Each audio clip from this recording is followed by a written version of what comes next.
Aksi-aksi terorisme semakin sulit diprediksi, mereka bisa bergerak lincah dan seorang diri. Metode terornya menjadi semakin sederhana, pelaku yang tak cakap pun bisa melaksanakannya. Kecanggihan seperti tidak diperlukan lagi, yang penting bisa mengejutkan berkali-kali. Pasokan para martir seperti tak ada habis-habisnya, entah bagaimana menghentikan rekrutmen yang tak berjeda. Apalagi jika penegakan hukumnya kurang transparan, jangan sampai bekerja serampangan dan ugal-ugalan. Untuk siapa sebenarnya aksi-aksi teror belakangan? Apa yang harus diperbaiki dari strategi keamanan?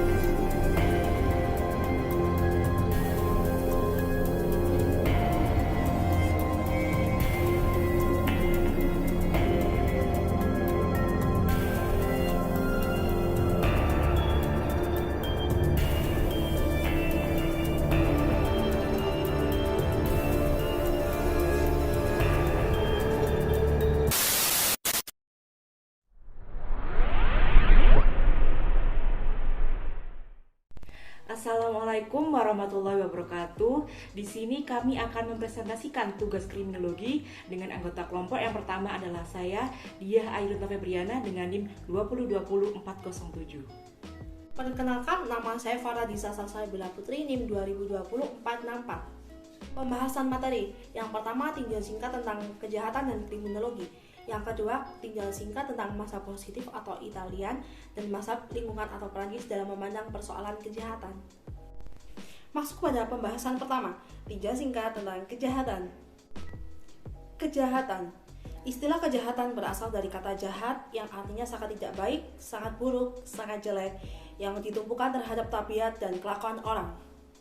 Kejahatan berarti mempunyai sifat yang jahat atau perbuatan yang jahat. Dilihat dari beberapa sudut pandang, kejahatan dibagi menjadi beberapa, yaitu 1. Dilihat dari sudut pandang hukum, a crime from the legal point of view. Batasan kejahatan dari sudut pandang ini adalah setiap tingkah laku yang melanggar hukum pidana. Bagaimanapun jeleknya suatu perbuatan, sepanjang perbuatan itu tidak dilarang di dalam perundang-undangan pidana, perbuatan itu tetap sebagai perbuatan yang bukan kejahatan.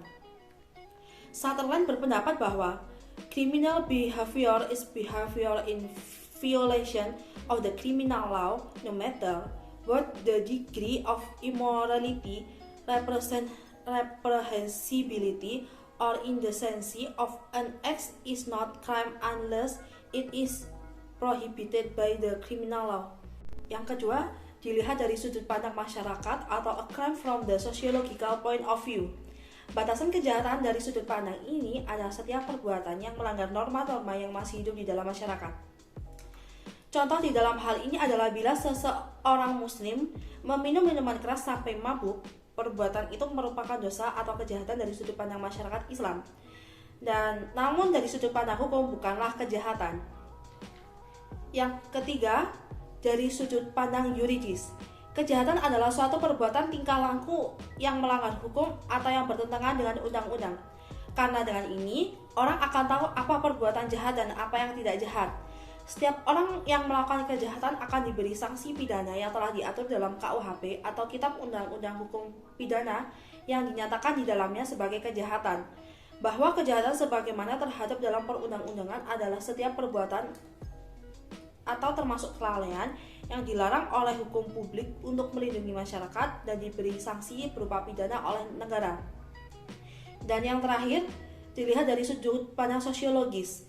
Kejahatan adalah perbuatan atau tingkah laku yang selain merugikan si penderita juga sangat merugikan masyarakat, yaitu berupa hilangnya keseimbangan, ketentraman, dan ketertiban. Kejahatan merupakan suatu perilaku manusia yang diciptakan oleh masyarakat. Kejahatan atau tindak pidana tidak semata-mata dipengaruhi oleh besar kecilnya kerugian yang ditimbulkannya atau karena bersifat moral, atau bersifat amoral, melainkan lebih dipengaruhi oleh kepentingan-kepentingan pribadi atau kelompoknya. Sehingga perbuatan-perbuatan tersebut merugikan kepentingan masyarakat luas, baik kerugian materi maupun maupun kerugian atau bahaya terhadap jiwa dan kesehatan manusia, walaupun tidak diatur dalam undang-undang pidana. Definisi kejahatan menurut para ahli. 1. Menurut Profesor Dr. Widjono Projodikoro SH, kejahatan adalah pelanggaran dari norma-norma sebagai unsur pokok kesatu dari hukum pidana.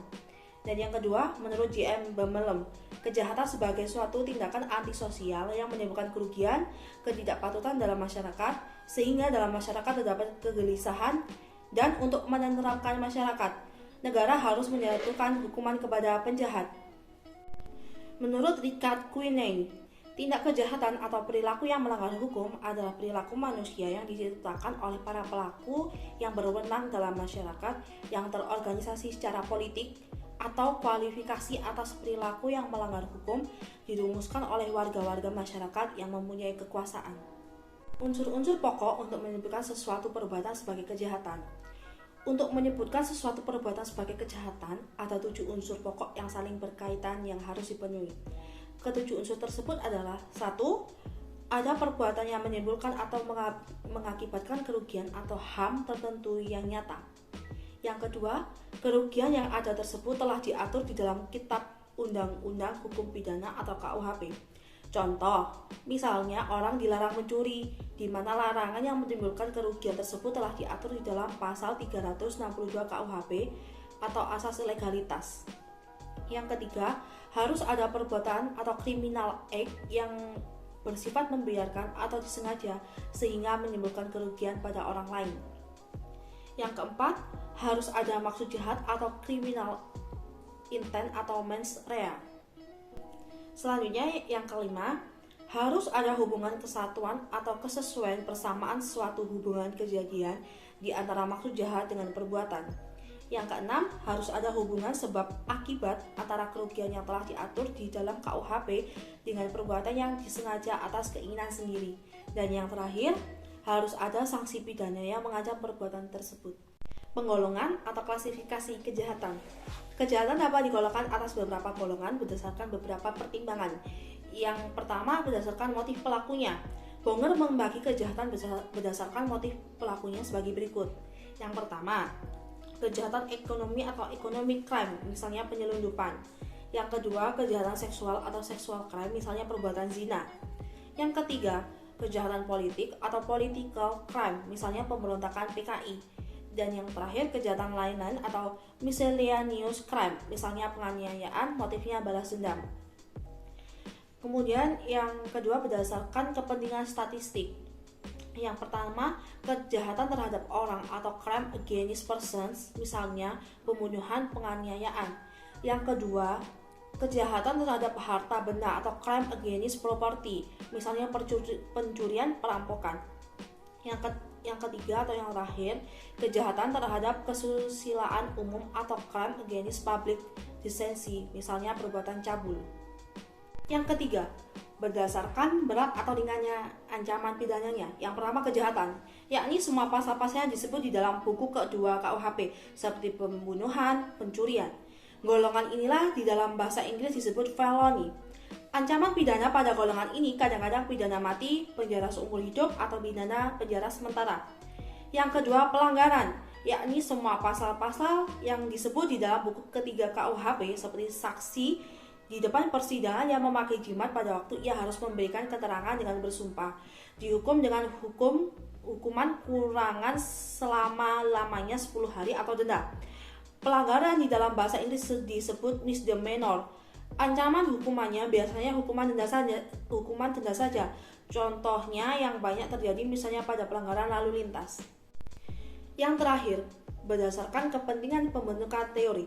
Penggolongan ini didasarkan adanya kelas-kelas kejahatan. Kelas-kelas kejahatan dibedakan menurut proses penyebab kejahatan, cara melakukan kejahatan, teknik-teknik, dan organisasinya, dan timbulnya kelompok-kelompok yang mempunyai nilai-nilai tertentu pada kelas tersebut. Penggolongannya adalah yang pertama, professional crime adalah kejahatan dilakukan sebagai mata pencaharian tetapnya dan mempunyai keahlian tertentu untuk profesi itu. Contoh, pemalsuan tanda tangan, pemalsuan uang, dan pencopetan. Yang kedua, organized crime, kejahatan yang terorganisir. Contoh, pemerasan, perdagangan gelap narkotik, perjudian liar, dan pelacuran. Dan yang terakhir, occupational crime adalah kejahatan karena adanya kesempatan. Contoh, pencurian di rumah-rumah, pencurian jemuran, penganiayaan, dan lain-lain. Penjahat adalah orang yang melakukan perbuatan melanggar hukum yang dilarang oleh undang-undang. Dan ilmu yang mempelajari kejahatan disebut kriminologi. Nah, selanjutnya kita akan masuk pada materi tinjauan singkat tentang kriminologi. Kriminologi. Kita masuk pada istilah kriminologi ini pertama kali dikemukakan oleh P. Topinard, seorang ahli antropologi Prancis pada tahun 1879. Nah, secara etimologis, kriminologi ini berasal dari kata krimen yang artinya crime, kejahatan atau penjahat, dan logos yang artinya logi atau ilmu pengetahuan. Nah, maka dalam hal ini, kriminologi secara harfiah dapat diartikan sebagai cabang ilmu pengetahuan yang mempelajari tentang kejahatan. Nah, kriminologi ini juga bersifat sebagai interdisipliner, yang artinya suatu disiplin ilmu yang tidak berdiri sendiri, melainkan hasil kajian dari ilmu lainnya terhadap kejahatan. Lalu, terdapat beberapa sarjana terkemuka yang memberikan definisi kriminologi. Nah, salah satunya adalah Edwin H. Sutherland. Nah, menurut Sutherland, kriminologi merupakan ilmu pengetahuan yang mempelajari kejahatan atau tindakan jahat sebagai fenomena sosial. Nah, selanjutnya, menurut W.A. Bonger, kriminologi adalah ilmu pengetahuan yang bertujuan untuk menyelidiki gejala kejahatan seluas-luasnya. Lalu, terdapat pendapat dari W.M.E. Noah yang mendefinisikan kriminologi sebagai ilmu pengetahuan yang menyelidiki gejala-gejala kejahatan dan tingkah laku yang tidak senonoh, sebab musabab serta akibat-akibatnya. Lalu ada J. Constant, yaitu kriminologi adalah ilmu pengetahuan yang bertujuan untuk menentukan faktor-faktor yang menjadi sebab musabab terjadinya kejahatan dan penjahat. Masuk pada perkembangan kriminologi. Nah, pada awalnya kejahatan ini dianggap sebagai persoalan privat. Nah, hingga pada akhirnya pada abad ke-18 muncul para pemikir-pemikir kriminologi yang dahulu dikenal sebagai mazhab klasik sebagai reaksi dari para penguasa yang pada masa itu berlaku sewenang-wenang. Nah, selain itu, alasan mengapa kriminologi dapat berkembang ialah karena dilatar belakangi oleh rasa ketidakpuasan terhadap hukum pidana, hukum acara pidana, serta sistem pemidanaan yang pada masa itu dinilai terlalu kejam dan tidak manusiawi. Selanjutnya masuk pada materi ruang lingkup kriminologi. Nah, A.S. Alam mendefinisikan ruang lingkup kriminologi ke dalam 3 bagian. Nah, yang pertama adalah proses pembuatan hukum pidana dan acara pidana atau yang kita sebut sebagai making laws. Nah, pembahasan dalam proses pembuatan hukum pidana sendiri meliputi yang pertama, definisi kejahatan. Yang kedua, unsur-unsur kejahatan. Yang ketiga, relativitas pengertian kejahatan. Lalu ada penggolongan kejahatan dan yang terakhir adalah statistik kejahatan. Nah, lalu yang kedua ada etiologi kriminal yang membahas teori-teori yang menyebabkan terjadinya kejahatan atau breaking of laws. Nah, dalam hal ini pembahasan dalam etiologi kriminal meliputi yang pertama, aliran-aliran atau mazhab-mazhab kriminologi. Lalu yang kedua ada teori-teori kriminologi dan yang terakhir ada berbagai perspektif kriminologi. Masuk pada ruang lingkup yang terakhir yaitu reaksi terhadap pelanggaran hukum atau reacting toward the breaking of laws. Nah, reaksi dalam hal ini bukan hanya ditujukan kepada pelanggar hukum berupa tindakan represif, tetapi juga reaksi terhadap calon pelanggar hukum berupa upaya-upaya pencegahan kejahatan atau criminal prevention. Nah, dalam hal ini yang dibahas dalam bagian ketiga adalah perlakuan terhadap pelanggar hukum. Nah, jadi yang pertama ada teori-teori penghukuman, lalu yang kedua adalah upaya-upaya penanggulangan atau pencegahan kejahatan, baik berupa tindakan preventif, represif, dan rehabilitatif. Masuk pada materi objek studi kriminologi. Nah, objek studi ini dibagi menjadi 3. Yang pertama adalah kejahatan. Kejahatan yang dimaksud di sini adalah kejahatan dalam arti pelanggaran terhadap undang-undang pidana. Dengan mempelajari hal ini, diharapkan kriminologi dapat mempelajari pula tingkat kesadaran hukum masyarakat terhadap kejahatan yang dicantumkan dalam undang-undang pidana. Yang kedua adalah pelaku atau penjahat. Nah, objek penelitian kriminologi mengenai pelaku ialah pada mereka yang telah melakukan pelanggaran hukum pidana dan telah diputus oleh pengadilan atas pelanggarannya, atau dalam hukum pidana dikenal dengan istilah para narapidana. Nah, dalam hal ini, kriminologi meneliti mengenai pelaku atau penjahat dengan harapan agar dapat mengukur tingkat kesadaran masyarakat terhadap hukum yang berlaku yang nantinya berhubungan dengan pemberlakuan kebijakan hukum pidana yang baru. Lalu yang terakhir adalah reaksi masyarakat terhadap kejahatan, pelaku, dan korban kejahatan. Pada akhirnya, masyarakatlah yang menentukan bagaimana bentuk tingkah laku yang tidak dapat dibenarkan serta berakibat pada sanksi pidana. Masuk pada materi pembagian cabang kriminologi. Dalam hal ini, W.A. Bonger membagi kriminologi menjadi dua bagian. Yang pertama ada kriminologi murni dan yang kedua adalah kriminologi terapan. Nah, kriminologi murni ini pada dasarnya akan fokus pada pembahasan kriminologi sebagai suatu cabang ilmu pengetahuan yang tiap-tiap bagiannya digunakan untuk memperdalam pengetahuan mengenai sebab-sebab kejahatan secara teoritis. Nah, kriminologi murni ini meliputi yang pertama, antropologi kriminal, mempelajari dan meneliti mengenai manusia yang jahat dari tingkah laku, karakter dari sifat dan ciri tubuhnya seperti apa. Nah, contoh penerapan dari antropologi kriminal ialah digunakan untuk meneliti apakah terdapat hubungan antara suku bangsa dengan kejahatan dan apakah tingkah laku dan budaya antar suku bangsa dengan kejahatan itu akan melahirkan pelaku-pelaku kejahatan dan seterusnya. Nah, lalu ada sosiologi kriminal, ialah ilmu pengetahuan tentang kejahatan sebagai suatu gejala masyarakat. Nah, pokok persoalan yang harus dijawab oleh bidang ilmu ini adalah sampai di mana letak dan sebab kejahatan dalam masyarakat. Nah, lalu ada psikologi kriminal. Nah, ialah ilmu pengetahuan tentang kejahatan yang dilihat dari sudut kejiwaan pelaku kejahatan tersebut. Nah, psikologi kriminal berfokus pada apakah kejiwaan yang melahirkan kejahatan atau karena lingkungan yang menyebabkan masyarakat ini mempengaruhi atau menimbulkan kejahatan.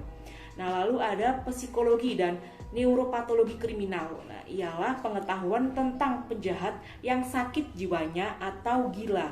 Nah, misalnya mempelajari penjahat-penjahat yang masih dirawat di rumah sakit seperti rumah sakit jiwa dan lain-lain. Nah, lalu yang terakhir ada penologi, ialah ilmu pengetahuan yang mempelajari mengenai tumbuh dan berkembangnya hukuman. Nah, penologi selanjutnya juga mempelajari dan meneliti kejahatan dari penjahat-penjahat yang telah dijatuhi sanksi pidana. Lalu, apakah hukuman tersebut berdampak pada rehabilitasi pelaku, serta apakah pemidanaan yang diberikan pada pelaku tersebut dikaitkan dengan latar belakang pelaku dengan kejahatannya yang dilakukannya atau tidak. Nah, lalu masuk pada kriminologi terapan. Nah, berbeda dengan kriminologi murni yang hanya fokus pada cabang ilmu pengetahuan yang bersifat teoritis. Nah, kriminologi terapan ini lebih mengacu pada ranah praktek lapangan dan masuk pada penerapannya dalam kehidupan masyarakat. Nah, singkatnya, kriminologi terapan ini nantinya akan berguna untuk memberantas kejahatan yang timbul di dalam masyarakat. Nah, adapun kriminologi terapan terdiri dari yang pertama, higien kriminal, adalah usaha-usaha pemerintah yang bertujuan untuk mencegah terjadinya kejahatan. Nah, misalnya usaha-usaha yang dilakukan oleh pemerintah ini untuk menerapkan undang-undang secara konsisten sebagai jaminan hidup dan kesejahteraan yang dilakukan semata-mata untuk mencegah terjadinya kejahatan. Nah, lalu ada politik kriminal, yaitu usaha penanggulangan kejahatan di mana suatu kejahatan itu telah terjadi. Nah, di sini akan dilihat sebab-sebab mengapa seseorang melakukan kejahatan. Nah, manakala kejahatan tersebut disebabkan oleh faktor-faktor ekonomi, nah maka usaha yang dilakukan adalah meningkatkan keterampilan atau membuka lapangan pekerjaan. Nah, jadi tidak serta-merta dengan penjatuhan sanksi pada pelaku kejahatan tersebut, namun juga berkaitan dengan bagaimanakah caranya menetapkan hukum yang seadil-adilnya kepada terpidana agar ia dapat menyadari kesalahannya serta tidak berniat untuk melakukan kejahatan lagi. Nah, lalu yang terakhir adalah kriminalistik atau police scientific, adalah suatu ilmu pengetahuan yang merupakan suatu ilmu tentang pelaksanaan penyidikan tentang teknik dan taktik kejahatan dan penyidikan kejahatan. Nah, sedangkan Sutherland membagi cabang kriminologi menjadi 3. Yang pertama ada sosiologi hukum, yang kedua ada etiologi kriminal, dan yang ketiga ada penologi. Nah, hanya saja untuk penologi, Sutherland memasukkan hak-hak yang berhubungan dengan usaha pengendalian kejahatan, baik yang bersifat represif maupun preventif. Lalu yang terakhir masuk pada manfaat mempelajari kriminologi. Nah, seperti yang kita tahu, kejahatan sudah dikenal sejak adanya peradaban manusia. Makin tinggi peradaban, makin banyak aturan dan makin banyak pula pelanggaran. Nah, seperti yang kita tahu juga, kejahatan membawa penderitaan dan kesengsaraan bagi semua orang. Oleh karenanya, dalam hal ini diharapkan kriminologi memberikan sumbangannya dalam penyusunan perundang-undangan baru atau proses kriminalisasi, menjelaskan sebab-sebab terjadi kejahatan atau etiologi kriminal yang pada akhirnya menciptakan upaya-upaya pencegahan terjadi kejahatan atau criminal prevention. Nah, tidak dapat disangkal, kriminologi telah membawa manfaat yang tak terhingga dalam mengurangi penderitaan umat manusia, dan inilah yang merupakan tujuan utama mempelajari kriminologi. Lalu masuk pada mazhab-mazhab dalam kriminologi. Nah, suatu teori yang membahas masalah kejahatan, khususnya sebab-sebab kejahatan dan penjahat di dalam kriminologi, dikenal adanya beberapa mazhab atau aliran. Nah, dalam hal ini, mazhab-mazhab dan aliran dalam kriminologi merupakan suatu sistem pemikiran yang mengandung suatu kesatuan teori mengenai sebab-sebab kejahatan. Nah, aliran pemikiran dalam kriminologi bisa diartikan sebagai cara pandang atau kerangka, acuan, paradigma, atau perspektif yang digunakan kriminolog dalam memandang, menafsirkan, dan menanggapi serta menjelaskan fenomena kejahatan. Kali ini kami akan membahas dua aliran dalam kriminologi. Yang pertama, mazhab Italian dalam memandang persoalan kejahatan. Nah, dalam hal ini, mazhab Italian juga disebut dengan mazhab biologi kriminal atau antropologi kriminal. Nah, tokoh yang terkenal dalam mazhab ini adalah Cesare Lombroso. Beliau adalah seorang mahaguru pada sebuah universitas di Italia dan juga dalam ilmu kedokteran, kehakiman, dan psikiatri yang juga menjadi dokter jiwa di sebuah penjara di Italia. Nah, Lombroso ini menggabungkan teori positivisme milik Comte, evolusi dari Darwin, serta banyak lagi studi yang membahas tentang hubungan kejahatan dan tubuh manusia. Nah, beliau ini mengemukakan teori yang terkenal, yaitu criminal is born, not made, yang artinya suatu kejahatan itu merupakan bakat manusia yang dibawa sejak lahir. Nah, selanjutnya, bagaimanakah pendapat Lombroso mengenai sebab-sebab kejahatan? Yang pertama harus kita ketahui adalah Lombroso membantah tentang sifat free will yang dimiliki oleh manusia. Nah, doktrin atavisme menurutnya membuktikan adanya sifat hewani yang diturunkan oleh nenek moyang manusia. Gen ini dapat muncul sewaktu-waktu dari turunannya yang memunculkan sifat-sifat jahat pada manusia modern. Nah, ajaran inti dalam penjelasan awal Lombroso adalah kejahatan, bahwa penjahat itu mewakili suatu tipe keanehan atau keganjilan fisik yang berbeda dengan para non-kriminal. Nah, selanjutnya, sifat-sifat penyimpang menurut Lombroso terjadi karena keturunan orang itu dilahirkan sebagai penjahat. Nah, orang-orang yang mempunyai sifat-sifat tersebut di atas adalah orang-orang yang akan atau kemungkinan dapat menjadi penjahat. Nah, orang-orang yang mempunyai sifat-sifat tersebut atau memenuhi syarat-syarat tersebut terdapat kemungkinan dan dikhawatirkan akan menjadi penjahat lambat atau cepat, dan dikatakan bahwa orang tersebut mempunyai tipe Lombroso. Selanjutnya, Lombroso telah menyelidiki dan mengukur bentuk badan dan tengkorak dari kurang lebih 350 orang narapidana.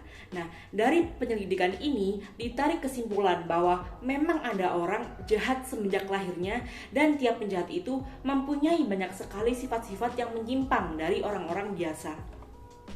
Nah, dalam hal ini, sifat-sifat menyimpang tersebut dapat dilihat melalui 3 hal. Yang pertama adalah keadaan fisiknya atau bentuk badannya. Yang pertama, semisal kening kepala yang menonjol ke depan dan dahi agak miring. Lalu mata kecil yang letaknya sangat dalam yang berada pada rongga mata besar.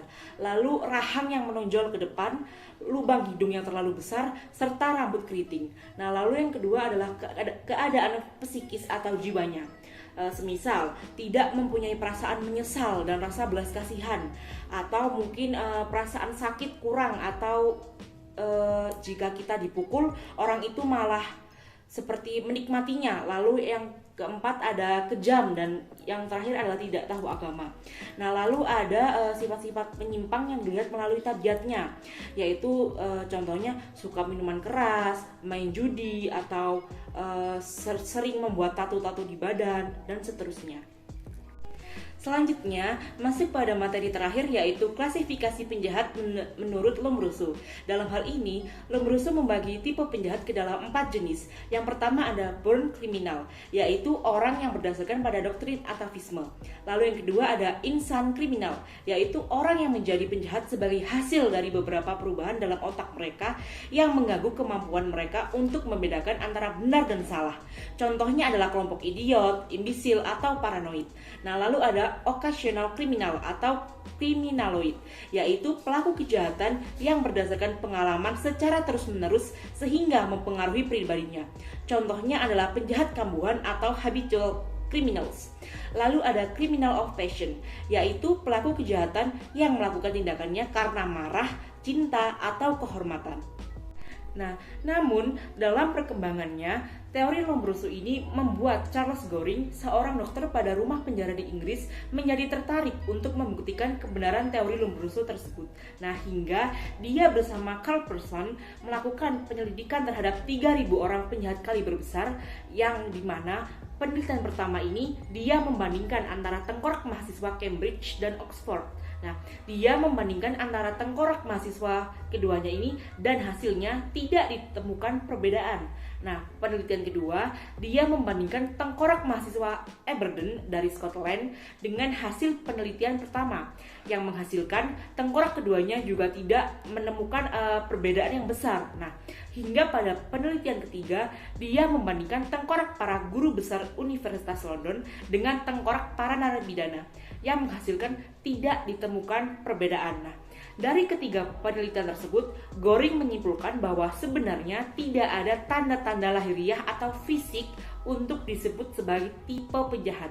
Juga tidak ada tanda-tanda rohaniah untuk menyatakan suatu penjahat itu memiliki suatu tipe tertentu atau keganjilan seperti yang dijelaskan oleh Lombroso. Nah, pernyataan ini tentunya merupakan kritikan tegas terhadap ajaran Lombroso. Selanjutnya masuk pada pembahasan yang terakhir, yaitu mazhab Prancis dalam memandang persoalan kejahatan. Mazhab Prancis disebut dengan mazhab Prancis atau lingkungan karena sangat memperhatikan kondisi lingkungan masyarakat. Mazhab atau aliran ini lahir sebagai reaksi terhadap aliran antropologi kriminal dan menolak adanya orang jahat karena pembawaan atau penjahat semenjak lahir. Mazhab ini memiliki semboyan yaitu The Nails, Ismail, Scott, and Innerest Each. Artinya, dunia adalah lebih bertanggung jawab terhadap bagaimana jadinya saya pada diri pribadi sendiri. Aliran ini berpendapat bahwa sebetulnya si penjahat itu tidak bersalah. Demikian juga, seseorang menjadi penjahat bukan dari manusia itu sendiri, tetapi dipengaruhi oleh lingkungan. Seseorang berbuat jahat disebabkan karena susunan, corak, dan sifat masyarakat di mana penjahat itu hidup. Semisal perumahan yang sangat jelek di mana orang-orang tinggal berjejal-jejal, terdapatnya kemiskinan atau pendidikan yang buruk sehingga anak-anak terlantar bergelandang di jalan-jalan. Tentunya dengan mudah akan menimbulkan kejahatan. Pemuka-pemukanya adalah Lachaussee atau dokter, Manuvel atau antropolog, dan Gertrude, yuris dan sosiolog. Meskipun mereka adalah dokter dan bukan ahli-ahli sosiologi, namun mereka mempunyai pengertian yang tepat mengenai sebab-sebab sosial daripada kriminalitas. Mazhab Prancis atau lingkungan digolongkan menjadi yang pertama, lingkungan alam. Dalam golongan ini tokohnya adalah Montesquieu. Lingkungan alam ini adalah pengaruh alam sekelilingnya atau iklim, tanah, dan lain-lainnya atas manusia dan masyarakat dari dulu kala sudah diketahui. Montesquieu yang menginsyafi arti dari ajaran tersebut untuk kriminologi menegaskan, dalam daerah utara akan ditemukan orang yang mempunyai sedikit sifat-sifat jahat dan banyak sifat-sifat baik dengan kejujuran yang besar dan sifat terus terang. Kalau kita mendekati daerah selatan, maka seolah-olah kita menjauhi moral itu sendiri, bahwa nafsu yang lebih bergejolak mempropagandakan kejahatan. Setiap orang mau mencoba dengan merugikan orang lain mencari keuntungan untuk mempermudah pemuasan nafsu. pada daerah beriklim sedang akan ditemukan bangsa-bangsa yang cara hidupnya bahkan dalam perbuatan-perbuatan jahat dan baiknya lebih cepat berubah-ubah. Yang kedua, lingkungan ekonomi. Tokohnya F. Turati, N. Cholajani, dan W.A. Bonger. Menurut mazhab lingkungan ekonomi yang mulai berpengaruh pada abad ke-18 dan permulaan abad ke-19 bahwa keadaan ekonomilah yang menyebabkan timbulnya perbuatan jahat. Di sisi lain, N. Cholajani menyatakan bahwa timbulnya kejahatan ekonomi dengan gejala patologi sosial yang berasal dari kejahatan politik mempunyai hubungan dengan keadaan kritis. Ia menekankan bahwa antara sistem ekonomi dan faktor-faktor umum dalam kejahatan hak milik mendorong untuk mementingkan diri sendiri yang mendekatkan pada kejahatan. Selanjutnya, menurut F. Turati, dia menyatakan bahwa tidak hanya kekurangan dan kesengsaraan saja yang dapat menimbulkan kejahatan, tetapi juga didorong oleh nafsu ingin memiliki yang berhubungan erat dengan sistem ekonomi pada waktu sekarang yang mendorong kejahatan ekonomi. Selanjutnya, lingkungan spiritualis. Untuk mazhab lingkungan spiritualis, pelopornya adalah M.D. Beach. Menurutnya, bahwa pada lapisan masyarakat yang mengasingkan diri terhadap Tuhan serta berpandangan hidup dan berpandangan dunia yang sama sekali kosong dari kecenderungan-kecenderungan moral merupakan dasar yang hitam, sehingga kebusukan dan kejahatan mudah berkembang dengan subur. Ternyata ajaran Beach ini mendapatkan kritikan dari berbagai kalangan, semisal Ferry, yang menyatakan kejahatan orang-orang tidak mau masuk gereja untuk beribadah memang semakin bertambah, akan tetapi belum dapat dikatakan benar. Menurutnya, telah dilakukan penyelidikan terhadap 700 orang pembunuh, akan tetapi hanya 1 orang saja yang tidak percaya adanya Tuhan. Ini juga diperkuat oleh perkataan J.W. Horsley, seorang pendeta penjara Inggris, bahwa di antara 28.351 penjahat, kurang lebih hanya ada 50 orang yang betul-betul dapat dianggap tidak percaya adanya Tuhan. Lingkungan sosial, tokohnya ada Alak Lakshakni, Gita D., Edwin H. Sutherland, dan M.D. Beach. Lakshakni menyatakan bahwa keadaan sosial sekeliling adalah pembenihan untuk kejahatan.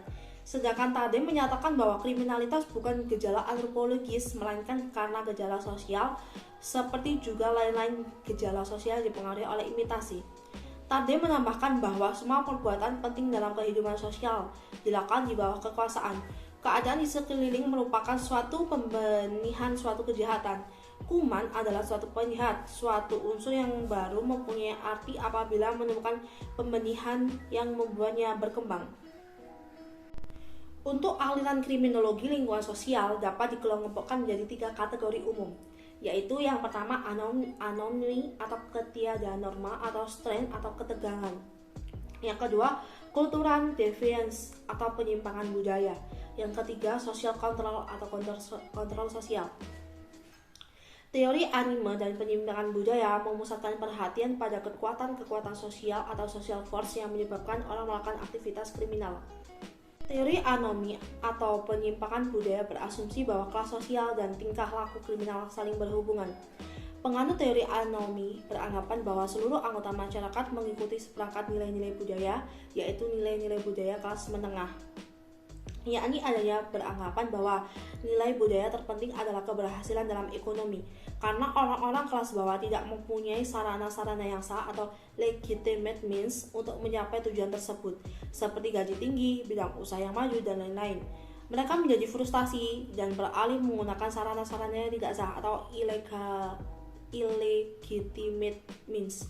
Sedangkan penganut teori penyimpangan budaya mengklaim bahwa orang-orang dari kelas bawah memiliki seperangkat nilai-nilai yang berbeda yang cenderung konflik dengan nilai-nilai kelas menengah. Sebagai konsekuensinya, manakala orang-orang kelas bawah mengikuti sistem nilai mereka sendiri, mereka mungkin telah melanggar norma-norma konvensional dengan cara mencuri, merampok, dan sebagainya. Sekian presentasi dari kelompok kami, mohon maaf jika ada salah kata. Terima kasih, wassalamualaikum warahmatullahi wabarakatuh.